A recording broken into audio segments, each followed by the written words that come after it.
ये आकाशवाणी है। कोविड-19 विशेष कार्यक्रम के अंतर्गत प्रस्तुत है कोरोना वायरस संक्रमण की वर्तमान स्थिति पर चर्चा, जिसे प्रस्तुत कर रहे हैं आकाशवाणी संवाददाता नवीन सक्सेना। इस कार्यक्रम में आमंत्रित स्वास्थ्य विशेषज्ञ हैं डॉक्टर एन माथुर। नमस्कार। कहते हैं कि सुरक्षा हटी तो दुर्घटना घटी, और इस समय दुर्घटना से बचने के लिए एक जो तरीका हमारे पास है वो है मास्क, सुरक्षित दूरी और हाथ और मुंह को धोना। इन सुरक्षा उपायों को हमेशा अपने साथ रखिएगा और फिर कोरोना जैसी दुर्घटना से काफी बचाव हो सकता है। आज के इस कार्यक्रम में हम कोविड की वर्तमान स्थिति पर चर्चा करेंगे और हमारे साथ आज आपके सभी सवालों का जवाब देने के लिए मौजूद रहेंगे डॉक्टर माथुर। डॉक्टर माथुर, कार्यक्रम में आपका स्वागत है। जी, धन्यवाद। डॉक्टर साहब, कार्यक्रम में आगे चर्चा करने से पहले हम वर्तमान स्थिति बता दें। देश में क्या है इस समय कोरोना की। देश में कोविड संक्रमण से स्वस्थ होने की दर जो बढ़कर है वो 96.39% हो चुकी है और 20,000 से ज्यादा कोविड रोगी संक्रमण से ठीक हुए हैं। कल की बात करें, दूसरा कोविड टीकाकरण पूर्वाभ्यास आज देश भर में आयोजित किया गया। 33 राज्यों और केंद्र शासित प्रदेशों में 736 जिलों में बड़े पैमाने पर इसे चलाया गया। दिल्ली की बात करें तो पिछले 24 घंटे में दिल्ली में कोरोना संक्रमण के 444 नए मरीजों का पता चला है। ये कुल मिलाकर देश की इस समय स्थिति है कोविड को लेकर। डॉक्टर साहब, प्रश्न यहां से उठ रहा है इस कार्यक्रम में कि जब देश में कोविड से स्वस्थ होने वालों की दर 96.39% हो गई है या इससे भी ऊपर हो चुकी है, ऐसे में क्या सबको टीका लेना जरूरी है? जी, ये बहुत अच्छा सवाल आपने पूछा। देखिए, ये जो दर जो 96% ठीक होने की है, वो उसका मतलब ये है कि 96% जिन लोगों को ये बीमारी हुई थी वो ठीक हो गए हैं जी। लेकिन उसका मतलब ये नहीं है कि 96% लोग जो हैं वो इम्यून हो गए हैं या उनके अंदर एंटीबॉडीज आ गई हैं। खाली ये दर्शाता है कि जितने लोग इन्फेक्ट हुए थे उसमें 96% जो हैं वो बिल्कुल रिकवर हो गए हैं। तो टीकाकरण जो है वो देना बिल्कुल जरूरी है, हर एक को जरूरी है। ये बात जरूरी नहीं है, इसलिए public health point of view से ये बात जरूरी नहीं है, क्योंकि अगर कंसिडरेबल पॉपुलेशन जो है, ज्यादातर लोगों को अगर एंटीबॉडीज डेवलप हो जाएगा तो ये जो ट्रांसमिशन है वो काफी हद तक रुक जाएगा। तो हर्ड इम्यूनिटी जिसको कहते हैं, अच्छी लेवल की हर्ड इम्यूनिटी आ जाए, उतना तक इम्यूनाइजेशन जरूरी है। तो लेकिन हमारा प्रयास ये है कि हर एक को टीका लगे अल्टीमेटली, जिससे कि ये वायरस बिल्कुल भी ना पनपे और कहीं पे भी ना हो। लेकिन public health point of view से कम कंसिडरेबल लेवल पे एक हर्ड इम्यूनिटी आ जाए तो ये पब्लिक हेल्थ प्रॉब्लम कम हो जाएगी। जी डॉक्टर, पूरे विश्व में जितने भी टीके कहा जा रहे हैं उनकी 2 डोज लगेंगी। पहली नॉर्मल डोज होगी, दूसरी बूस्टर डोज होगी। अगर किसी व्यक्ति में पहली डोज के बाद ही इतने एंटीबॉडीज डेवलप हो जाते हैं तो उसे क्या दूसरी डोज की जरूरत पड़ेगी? जी, ये जो दूसरी डोज और पहली डोज की बात है ये ट्रायल बेस्ड है। जी, हमने जितने भी ट्रायल किए हैं वर्ल्ड ओवर, जो ट्रायल हुए हैं वो 2 डोज के हुए हैं। तो हमें डेटा मालूम है कि 2 डोज से जो है वो एक कंसिडरेबल इम्यूनिटी आ जाती है। तो चाहे इसमें हम एंटीबॉडीज लेवल टेस्ट नहीं करेंगे कि पहले कितनी थी या एक डोज लगाने के बाद एंटीबॉडीज कितनी हो गई हैं, ये सब नहीं होगा। ये एक प्रोटोकॉल है और वो प्रोटोकॉल के बेस पे चलेंगे और हर एक को 2 डोज लगेंगी। अगर ये जब वैक्सीन आती है, जो भी वैक्सीन आती है, अगर उसमें दिशा निर्देश ऐसा होगा तो, क्योंकि वो ट्रायल जो हमारे अभी तक हुए हैं, फेज 1, फेज 2, फेज 3 ट्रायल, तो उसमें जो निकल के आया है वो अगर 2 डोज का है तो वो 2 डोज ही लगेंगे, उसमें एंटीबॉडीज लेवल चेक करने की कोई आवश्यकता नहीं है। जी। 2 डोज के बाद व्यक्ति या मरीज अपने आप को ये समझेगा कि मुझ में इतने एंटीबॉडीज डेवलप हो चुके हैं कि अब मैं कोरोना से लड़ सकता हूं। क्या यही बात है डॉक्टर साहब? जी बिल्कुल। उसके बाद ये वैक्सीन से एक्सपेक्टेशन यही है कि ज्यादातर लोगों में ये एफिकेशियस होगी और अब कितने % लोगों में एफिकेशियस होगी ये शोध का विषय रहेगा। ये डेटा एनालाइज होता रहेगा, ये पब्लिक डोमेन में ये डेटा आता रहेगा, बाद में लोगों को बता दिया जाएगा कि इतनी एफिकेशियस है ये वैक्सीन। उसमें टाइम लगेगा, लेकिन यही अच्छी वैक्सीन से यही उम्मीद है कि वो एफिकेशियस होगी। लेकिन उसका मतलब ये नहीं है कि हम अपनी प्रिकॉशंस लेनी बंद कर दें। प्रिकॉशंस तब तक बरकरार रहेंगी जब तक कि हर्ड इम्यूनिटी बहुत अच्छी लेवल की नहीं आ जाएगी। मतलब कि जनता में, जनसाधारण में ज्यादातर लोगों के अंदर अच्छी एंटीबॉडीज डेवलप हो जाएं। डॉक्टर, दोनों डोजेज लेने के बाद, पहली नॉर्मल डोज और दूसरी बूस्टर डोज लेने के बाद व्यक्ति के अंदर कोरोना के खिलाफ एंटीबॉडीज डेवलप हो चुकी हैं, ये मान लिया जाएगा। अब क्या उसको कोरोना के वही एटिकेट्स फॉलो करने होंगे जो पहले कर रहा था, या उसमें कुछ कमियां ज्यादा हो सकती हैं? नहीं, कोई कमी और ज्यादा नहीं होगा। वही एटिकेट्स डेवलप रहेंगे और बरकरार रहेंगे जब तक कि एक ऐलान नहीं किया जाता सरकारी तौर पे कि अब जो है ये it is no more a public health problem. अब आप अपने मास्क या जितने भी आप प्रिकॉशंस ले रहे थे वो कम कर दें। जब तक ये ऐलान नहीं किया जाता सरकार की तरफ से, तब तक कि ये सारे की सारे तीनों प्रिकॉशंस बिल्कुल उतने ही चलने चाहिए। जी डॉक्टर, इस बीच हमारे पहले कॉलर जुड़ चुके हैं हमसे। अलवर से श्याम सुंदर। श्याम सुंदर, कार्यक्रम में आपका स्वागत है। नमस्कार सर। नमस्कार, क्या सवाल है आपका? नमस्कार डॉक्टर साहब।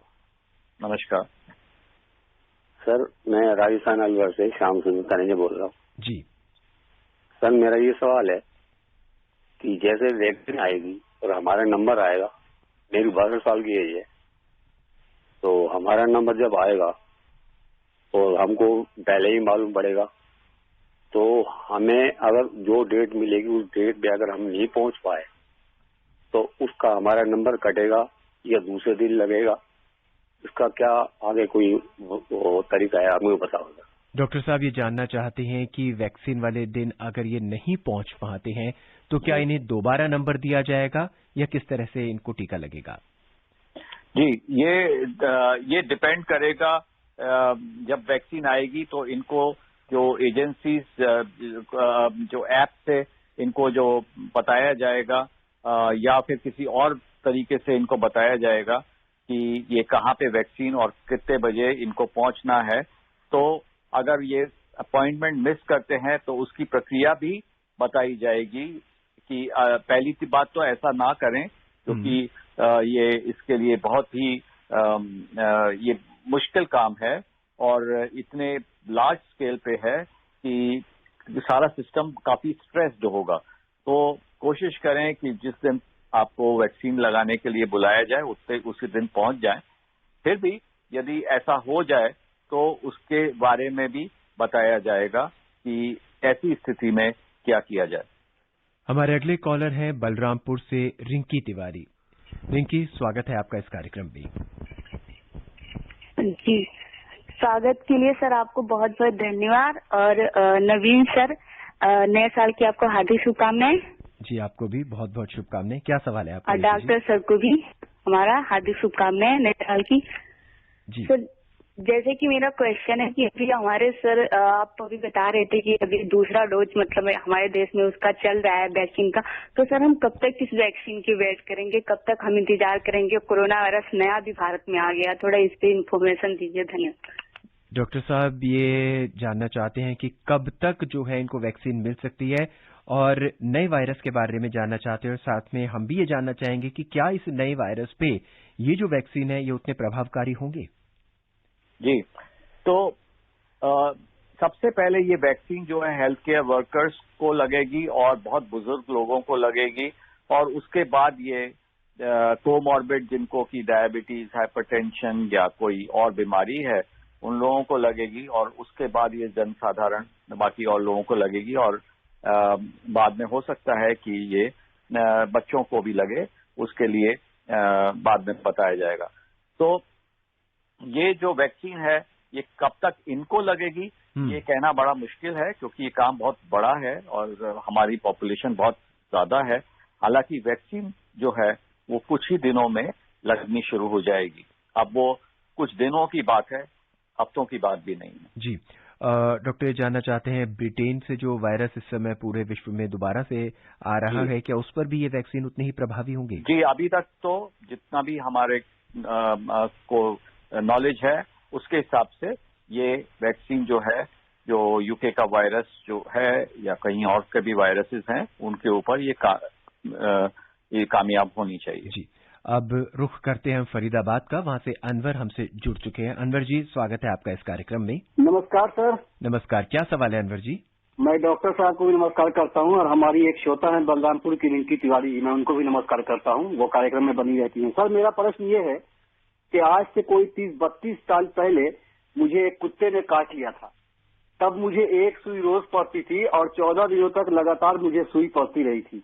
अब मुझे डॉक्टर साहब से ये जानना है कि कोरोना वायरस की जो मुझे वैक्सीन लगेगी, तो कुत्ते के काटने के कारण से कहीं उसका कुछ गलत रिएक्शन तो नहीं होगा? डॉक्टर साहब ये जानना चाहते हैं कि इस वैक्सीन का कोई गलत रिएक्शन तो नहीं होगा? जी नहीं, इस वैक्सीन का कोई एंटी रेबीज वैक्सीन से कोई रिएक्शन नहीं होगा, और ये जरूरी है कि कुछ लोगों को थोड़ा बहुत एलर्जिक रिएक्शन मामूली सा हो सकता है, जिसकी जानकारी जब वैक्सीन लगने से पहले आपको वैक्सीनेटर बताएगा, और उसके बाद वैक्सीन लगने के बाद आधे घंटे तक आपको निगरानी में रखा जाएगा। 3 कमरे होंगे जहां पे वैक्सीन लगेगी। एक रजिस्ट्रेशन का कमरा होगा, एक जगह वहां जहां पे वैक्सीन लगेगी वो कमरा होगा, और तीसरा कमरा जो होगा जब वैक्सीन लग जाएगी तो आपको वेटिंग एरिया होगा, जिसमें आपको आधे घंटे तक आपको निगरानी में रखा जाएगा, फिर आपको भेज दिया जाएगा। तो घबराने की कोई बात नहीं। आकाशवाणी से इस समय आप सुन रहे हैं फोन इन कार्यक्रम, जिसमें हम बात कर रहे हैं कोविड की वर्तमान स्थिति पर चर्चा, और आज हमारे साथ हैं सवालों का जवाब देने के लिए लेडी हार्डिंग मेडिकल कॉलेज के निदेशक डॉक्टर NN माथुर। अगर आप इस कार्यक्रम से जुड़ना चाहते हैं तो आप फोन कर सकते हैं 1800-115767 पर। इसके अलावा आप 23314444 पर भी फोन कर सकते हैं। दिल्ली के बाहर के श्रोता हैं तो इस नंबर से पहले 011 लगाना न भूलें। अब सीधे हम बिहार चलते हैं, वहां से भागलपुर से परशुराम हमसे जुड़ चुके हैं। कार्यक्रम में आपका स्वागत है परशुराम जी। हेलो जी, मैं भागलपुर से परशुराम प्रियदर्शी, आप दोनों को नमस्कार। नमस्कार, क्या सवाल है आपका? जी, वैक्सीन सर लगना प्रारंभ हो जाएगा तो मैं अपना रजिस्ट्रेशन कैसे करवाऊंगा सर? जी डॉक्टर, बहुत कॉमन सवाल है आम जनता का कि अपना रजिस्ट्रेशन कैसे करवाएंगे जब वैक्सीन लगना शुरू हो जाएगा। जी, तो अभी वैक्सीनेशन जो है वो हेल्थ केयर वर्कर को लग रहे हैं, और उनका जो रजिस्ट्रेशन जो है वो उनकी सूची बना ली गई है उन लोगों को, जो डॉक्टर, नर्सेस और पैरामेडिकल स्टाफ जो हैं उनके लिए। और वो एक ऐप बनाया है सरकार ने, कोविन ऐप, उसके ऊपर वो सारी जानकारी होगी और उसमें उसी के थ्रू ये सारी वैक्सीनेशन प्रोसेस चलेगा। जब इन लोगों बाकी जनता को भी वैक्सीन लगेगी तो ऐप को यूज किया जाएगा, और कोविन ऐप काफी कारगर साबित होगा इन सब लोगों का रजिस्ट्रेशन और उनको SMS भेजने के लिए। इसकी जानकारी जो है जब वक्त आएगा तो सब लोगों को बता दी जाएगी, जैसे कि इस प्रोग्राम के तहत या फिर और कोई प्रोग्राम्स जो कि दूरदर्शन पे या और टीवी चैनल्स पे आएंगे या फिर अखबार के माध्यम से। हम अपने श्रोताओं को बता दें, अगर आप इस कार्यक्रम को लगातार सुन रहे हैं और आगे भी सुनते रहेंगे तो आपको ये सभी जानकारियां इस प्रोग्राम से मिल सकेंगी हमारे स्वास्थ्य विशेषज्ञों के द्वारा। आइए अब महाराष्ट्र के यवतमाल का रुख करते हैं। वहां से अरुण हमारे साथ जुड़ चुके हैं। अरुण जी, कार्यक्रम में आपका स्वागत है। हाँ जी सर जी, नमस्ते। नमस्कार, क्या सवाल है अरुण आपका? मैं पूछना चाहता हूँ सर जी कि जैसे अभी इंडिया में 2 तरह की वैक्सीन आ रही है अलग अलग, जैसे 1 नंबर और 2 नंबर जी। जब पहले मुझे जैसे 1 नंबर की वैक्सीन दी जी, तो मुझे दोबारा जो बूस्टर डोज मिलेगा वो 1 ही नंबर का लेना पड़ेगा या दूसरे नंबर का भी चलेगा? डॉक्टर साहब, इनका सवाल बहुत ही अच्छा सवाल है। ये जानना चाहते हैं कि 2 वैक्सीन है, पहली वैक्सीन जो है इन्होंने एक कंपनी की ली है, क्या दोबारा उसी कंपनी की दूसरी वैक्सीन लेनी पड़ेगी या बूस्टर डोज किसी और कंपनी का ले सकते हैं?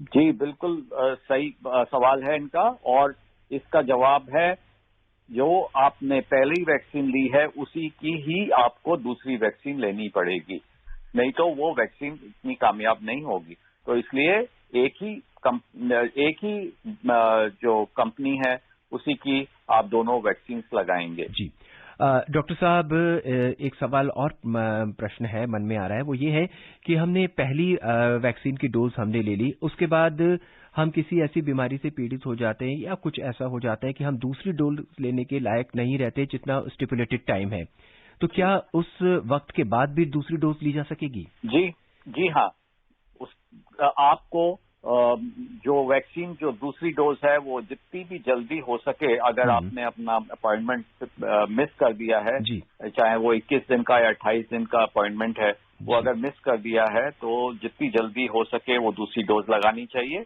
हाँ, अगर कोई गलती से आपने डोज पहले लगा दी, जितनी टाइम पीरियड से पहले, जैसे कि 21 दिन का टाइम है, 28 दिन का टाइम है, आपने 17-18 दिन में दूसरा डोज ले लिया, तो फिर आपको कुछ और करने की जरूरत नहीं है और आपकी 2 वैक्सीन कामयाब रहेंगी। आइए राजस्थान चलते हैं। राजस्थान के दौसा से तुलसीराम अपने सवाल के साथ हमसे जुड़ चुके हैं। तुलसीराम जी, स्वागत है आपका इस कार्यक्रम में। हेलो। हाँ जी, good evening sir. Good evening, क्या सवाल है तुलसीराम जी आपका? सर मेरा सवाल ये था कि अभी सर बता रहे थे कि वैक्सीन लगाने के बाद उन्हें आधे घंटे तक ऑब्जर्वेशन में रखा जाएगा। जी। तो सर मैं पूछ रहा था कि आधे घंटे के बाद भी साइड इफेक्ट के कोई चांसेस रहेंगे? डॉक्टर साहब ये जानना चाहते हैं कि आधे घंटे के बाद अगर साइड इफेक्ट हो जाते हैं वैक्सीन के, तब क्या करना चाहिए? जी, तो जितने भी ट्रायल्स हुए हैं उसके बेसिस पे ये आधे घंटे का पीरियड लगाया गया है, बल्कि कोई भी रिएक्शन जो कि सीवियर रिएक्शंस होते हैं वैक्सीन से, वो बल्कि और भी जल्दी हो जाते हैं 15 मिनट के अंदर, और जिसकी कोई भी संभावना नहीं है होने की, लेकिन फिर भी एहतियात के तौर पे 15 मिनट के अंदर हमें देखना होता है कि कोई वैक्सीनेशन से कोई रिएक्शन तो नहीं हुआ, जो कि गंभीर रिएक्शन की जिसकी हम बात करते हैं। इसलिए आधे घंटे का सेफ पीरियड बताया गया है कि अगर आधे घंटे तक कोई रिएक्शन नहीं है तो फिर कोई मेजर रिएक्शन होने की संभावना बिल्कुल 0 है। तो लेकिन जो छोटे रिएक्शंस हैं, जैसे कि जहां पे इंजेक्शन लगा है वहां पे खुजली होना, या वहां पे दर्द होना, या फिर थोड़ा सा बदन टूटना, ये रिएक्शंस जो हैं वो थोड़ी देर तक भी चल सकते हैं, 1-2 दिन, उससे घबराने की कोई आवश्यकता नहीं। डॉक्टर, कोई व्यक्ति कोरोना से स्वस्थ हो चुका है, उसे स्वस्थ होने के कितने दिन बाद वैक्सीनेशन दिया जा सकेगा? जी, तो जो कोरोना से स्वस्थ हो चुका है वो अगर 21 दिन तक, वो 17 दिन के बाद हम कहते हैं कि वो उसको कोई भी वो चल फिर सकता है, कहीं भी जा सकता है, और उसको कोई भी उसके बाद वैक्सीनेशन भी चाहे तो वो लगा सकते हैं। हम कोरोना के बाद जो है कोई एंटीबॉडी टेस्ट नहीं करने वाले हैं। जिनको ये ध्यान रखना है कि जिनको कोरोना हुआ भी है वो भी वैक्सीन लगा सकते हैं और लगानी चाहिए। जी। इस बीच बिलासपुर से प्रदीप अपने सवाल के साथ हमसे जुड़ चुके हैं। प्रदीप जी, स्वागत है आपका इस कार्यक्रम में। जी सर, स्वागत के लिए धन्यवाद सर। नमस्कार सर। नमस्कार, क्या सवाल है आपका प्रदीप जी? जी सर, मेरा ये सवाल था सर कि जैसे कोई अन्य बीमारियों में वैक्सीन लगाकर लोगों को ठीक किया जाता है और सर कोरोना के जो मरीज हैं उनको वैक्सीन नहीं लगाई जाती, ये मेरा सवाल था सर। दूसरा सवाल यह है क्या वैक्सीन के अलावा कोई दूसरा दवाइयों की रिसर्च चल रही है, और रिसर्च चल रहा है तो सर कब तक उपलब्ध हो पाएंगी, ये मेरा सवाल था। डॉक्टर साहब ये जानना चाहते हैं कि कोरोना वैक्सीन के अलावा भी कोई ऐसी दवाई है जिन पर रिसर्च चल रही है और जिससे कोरोना ठीक हो सकता है? जी, रिसर्च तो सारे ट्रीटमेंट्स के ऊपर चल रही है। वैक्सीन जो है प्रिवेंटिव है कि जिसकी वो आपको कोविड इन्फेक्शन होने से रोकती है, और बाकी दवाइयां हैं जो कि कोरोना को ना अगर हो जाए किसी को तो उसको खत्म करें, ऐसी कोई दवाई अभी तक नहीं आई है। लेकिन रिसर्च जरूर चल रही है और कि कोई दवाई आ जाए एंटीवायरल, जो कि अगर किसी को कोरोना हो जाए तो उसको वो ट्रीट कर दे, लेकिन अभी तक उसमें कामयाबी नहीं मिली है। इस समय आप सुन रहे हैं कोरोना वायरस की वर्तमान स्थिति पर फोन इन कार्यक्रम, और हमें देश के हर कोने से फोन आ रहे हैं। अगर आप इस कार्यक्रम का हिस्सा बनना चाहते हैं तो आप फोन कर सकते हैं 1800-115767 पर। यह नंबर टोल फ्री है और आपके सवालों का जवाब देने के लिए हमारे साथ मौजूद हैं Lady Hardinge Medical College Delhi के निदेशक डॉक्टर NN बाथुर। आइए सिरसा चलते हैं, वहां से पप्पू राम अपने सवाल के साथ हमसे जुड़ चुके हैं। कार्यक्रम में आपका स्वागत है। राम राम सर जी। राम राम। राम राम। क्या सवाल है आपका? सर जी मेरा सवाल ये है डॉक्टर साहब, जैसे ये टीका लगेगा कोरोना का जी, तो इसमें क्या कई दिन थकावट रहेगी सर जी? जी डॉक्टर साहब ये जानना चाहते हैं वैक्सीन के बाद किस तरह की परेशानी आ सकती है, थकावट रहेगी या कमजोरी, क्या रहेगा? नहीं, बिल्कुल भी नहीं। ये जो वैक्सीन के जो साइड इफेक्ट हैं इसमें बहुत कम है, और ऐसा नहीं है कि कोई थकावट रहेगी या बहुत दिन तक परेशानी रहेगी। बहुत मामूली कोई रिएक्शन, जैसे कि साइट पे थोड़ा सा दर्द होना या खुजली होना जहाँ पे इंजेक्शन लगाया है, या फिर थोड़ा सा बदन आपको लगे कि थोड़ा सा बदन में दर्द है, ऐसा हो सकता है, लेकिन कोई परेशानी की बात नहीं है उसमें। डॉक्टर साहब ये बात तो वैक्सीनेशन की हुई। आइए अब कोरोना के बाद हुए कॉम्प्लिकेशंस पर थोड़ी सी चर्चा करते हैं। कोरोना से ठीक होने के बाद भी डॉक्टर साहब व्यक्तियों की सांस लेने में तकलीफ हो रही है या हृदय गति उनकी देखा जा रहा है कि काफी तेज चलती रहती है और इसमें बहुत वक्त लग रहा है ठीक होने में, ऐसा क्यों है? जी, तो कोरोना के बाद कुछ लोगों में कुछ कॉम्प्लिकेशंस हो सकते हैं और ये काफी दिन तक चल सकते हैं, और उसमें फेफड़े पे असर हो सकता है, उनके हार्ट पे, हृदय पे असर हो सकता है, या कुछ केसेस में मस्तिष्क में असर हो सकता है, और सारे बॉडी में मसल्स में असर हो सकता है, और ब्लड वेसल्स के अंदर क्लॉटिंग हो सकती है, और ये कई दुष्प्रभाव हैं। इसलिए जिसको भी कोरोना हुआ है वो जरूर पोस्ट कोविड क्लिनिक्स बना दिए गए हैं हर एक हॉस्पिटल में, तो वहां पे जाके जरूर दिखाएं अगर उनको कोई भी सिम्टम कोरोना ठीक होने के बाद लगता है, चाहे उनको सांस में प्रॉब्लम हो या कुछ हृदय में प्रॉब्लम हो, या फिर कुछ ऐसा लगे कि उनको इतनी वो अलर्ट नहीं है, या फिर कोई हाथ पैर में कमजोरी हो, या कोई बेहोशी की हालत हो, कुछ भी हो, तो वो जरूर दिखाएं कि ये कहीं कोरोना की वजह से तो नहीं है। जी, इस बीच जयपुर से रामू यादव का सवाल आ चुका है हमारे पास। रामू जी, सवाल के लिए बहुत बहुत धन्यवाद। कहिए क्या सवाल है आपका? जय सिया राम डॉक्टर साहब। जी नमस्कार। मैं 83 साल की उम्र है और नेत्रहीन हूँ। मैं झोटवाड़ा जयपुर से बोल रहा हूँ। तो ऐसा हमारे एक जानकार थे, कोयला हुआ था, वो मर गए, उनके बिस्तर और कपड़े, इसका हम लोग क्या करें? और दूसरा सवाल, जब हम वृद्ध आदमी है तो हमको टीका कैसे लगेगा कि हमको दिखाई तो देता नहीं है। मैं जयपुर झोटवाड़े से बोल रहा हूँ। जी डॉक्टर साहब ये जानना चाहते हैं, इनके कोई जानने वाले थे, वो कोरोना से मृत्यु हो गई, उनके कपड़ों का क्या करें, और वृद्ध हैं और ये दृष्टिहीन है, तो इनको कोरोना का टीका कैसे लगेगा? जी, तो उनके जो कपड़े हैं जिनकी ये बता रहे हैं मृत्यु हो गई कोरोना से, उन कपड़ों को आप धो दें और अच्छी तरीके से थोड़ा गर्म पानी से धो दें और उसको धूप में सुखा दें और उसके बाद उसको बिल्कुल यूज कर सकते हैं। कोई घबराने की बात नहीं है, बस जरूर करें कि धो दें उसको और सुखा दें और हो सके तो अच्छी तरीके से उसको प्रेस कर दें। तो उसके बाद आप कोई भी कपड़ा कोरोना ग्रसित जिसको कोरोना हुआ था और उसका यूज कर सकते हैं, उसको फेंकने की आपको कोई आवश्यकता नहीं है। जी। और टीका इन्हें कैसे लगेगा? उनको टीका कैसे लगेगा, ये लोकल अथॉरिटीज से पूछें, जो आपके आसपास जो भी एमएलए या म्युनिसिपैलिटी के लोग हैं, उनसे संपर्क में रहें कि जो लोग हैंडीकैप्ड हैं, जिनको कोई दृष्टिहीन है या कोई और प्रॉब्लम है, तो क्या वो लोकल एरिया में उनके लिए क्या अलग से सहूलियत दी जा रही है।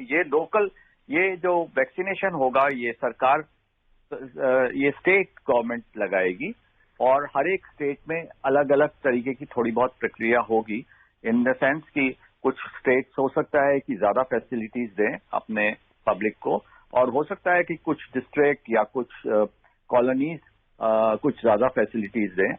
तो ये वेरी करेगा, ये निर्भर करेगा कि आप कहाँ रहते हैं और कैसी आपको वहां पे सहूलियतें हैं।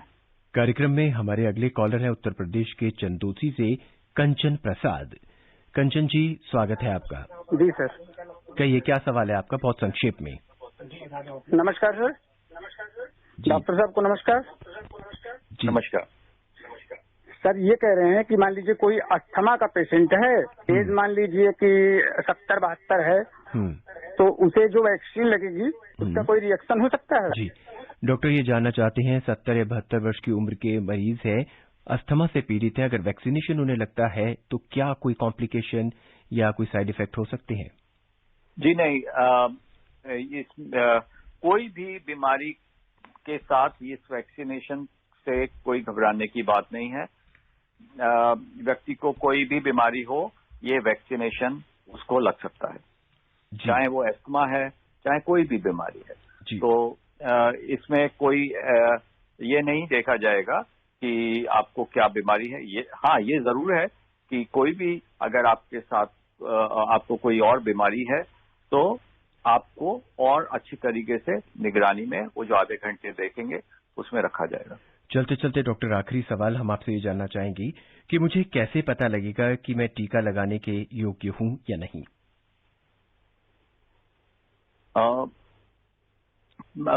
कि हमें टीका लगना चाहिए या नहीं? जी, टीका हर एक को लगना चाहिए, लेकिन ये जरूरी है कि public health point of view से अगर रीजनेबल इम्यूनिटी आ जाती है तो चाहे हर व्यक्ति को, मतलब हर एक व्यक्ति को टीका ना भी लगे तो काम चल जाएगा, लेकिन वैसे हर व्यक्ति को टीका लगना चाहिए क्योंकि हमारी पॉपुलेशन बहुत ज्यादा है, 130 करोड़ लोग हैं और वैक्सीन आते आते इतनी सारी वैक्सीन को लगाना एक साथ संभव नहीं है, तो ये प्रक्रिया काफी दिन चलेगी। तो इसलिए प्रायोरिटाइज किया गया है कि किसको पहले वैक्सीन लगे, किसको उसके बाद लगे। तो जो हेल्थ केयर वर्कर, जो कि बिल्कुल फ्रंटलाइन हेल्थ केयर वर्कर्स हैं, जो कि आईसीयूज में काम करते हैं, लोगों को ट्रीट करते हैं, उनको सबसे पहले लगेगी और फिर जो बहुत वृद्धावस्था के लोग हैं, जो वृद्ध लोग हैं, वो उनको पहले लगेगी और फिर जिसको डायबिटीज, हाइपरटेंशन या कैंसर या कोई और बीमारी है उन लोगों को लगेगी और फिर सारे लोगों को लगेगी। डॉक्टर साहब, इस कार्यक्रम में आने के लिए और सभी सवालों का जवाब देने के लिए आपका बहुत बहुत धन्यवाद। धन्यवाद। आज के इस कार्यक्रम में बस इतना ही। मुझे यानी नवीन को इजाजत दें। नमस्कार। कोविड-19 विशेष कार्यक्रम के अंतर्गत अभी आप सुन रहे थे कोरोना वायरस संक्रमण की वर्तमान स्थिति पर चर्चा, जिसे प्रस्तुत कर रहे थे आकाशवाणी संवाददाता नवीन सक्सेना। इस कार्यक्रम में आमंत्रित स्वास्थ्य विशेषज्ञ थे डॉक्टर N.N. माथुर। ये कार्यक्रम आकाशवाणी के समाचार सेवा प्रभाग द्वारा प्रस्तुत किया गया। इसे आप हमारे mobile app news on AIR पर भी सुन सकते हैं। इस कार्यक्रम के संबंध में अपनी प्रतिक्रिया आप हमें ईमेल कर सकते हैं। पता है airnsttalks@gmail.com। ये कार्यक्रम फिर से सुनने के लिए लॉग ऑन करें हमारी वेबसाइट newsonair.com।